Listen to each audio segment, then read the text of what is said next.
fellas. This is Vince Miller. Thanks so much for joining me for this devotional. Today we're in Proverbs chapter 16, verses 10 through 15. It reads this way: An oracle is on the lips of a king. His mouth does not sin in judgment.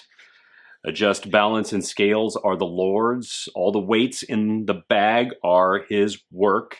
It is an abomination to the kings to do evil, for the throne is established by righteousness. Righteous lips are the delight of a king, and he loves him who speaks what is right. A king's wrath is a messenger of death, and a wise man will appease it.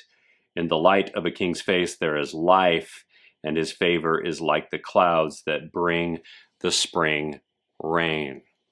Now, this section of the proverb here gives us a peek into Solomon's wisdom on actually leadership.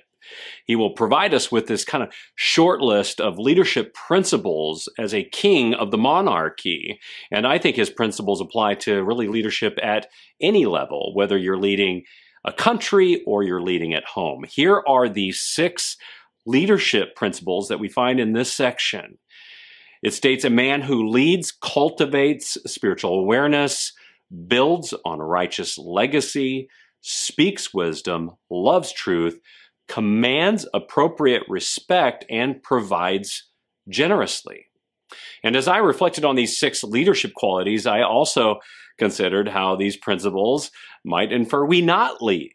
I concluded that we should not ignore God, build our own legacy, speak foolishness, seek to deceive people, demand that others fall into line blindly, and provide exclusively for our own needs. And as I did this, I found myself almost immediately evaluating my leadership and where I might need to give attention, maybe at home, at work, or in my personal life. So today, I want you to do the same. I want you to evaluate your leadership based on these 6 qualities or principles laid out here, and consider one that you might need to address. For example, if you need to cultivate spiritual awareness in your leadership, share that below, and then consider supporting it with some practical step. For instance, you could take a minute each hour to assess what's going on around you spiritually, and then lead into that.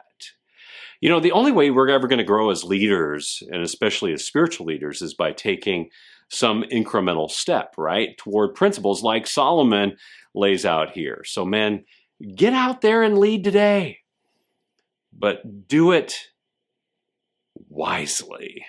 I love you guys. Thanks for joining me for this devotional. If you enjoyed it, share it with someone you know, and I'll see you right back here again tomorrow.